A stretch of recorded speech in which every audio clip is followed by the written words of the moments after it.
জন্মাষ্টমী, সাথে লোকনাথ বাবার জন্মতিথি।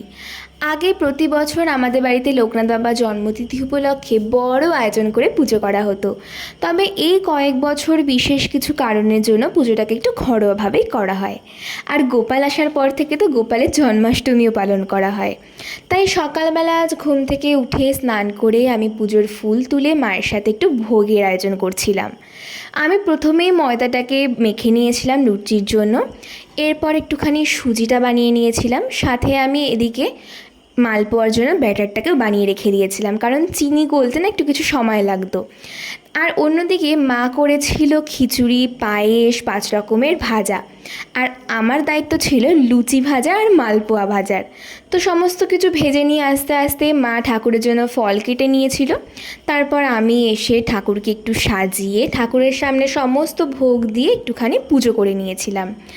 এবার পুজো হয়ে যাওয়ার পর প্রসাদ খেয়েছিলাম, আর সব প্রসাদ খেতে না খুব ভালো হয়েছিল। এত প্রসাদ ছিল যে আমার পেটে আর জায়গা হচ্ছিল না, তারপরেও খেয়েছিলাম, কারণ সব প্রসাদগুলো খেতে খুবই ভালো হয়েছিল।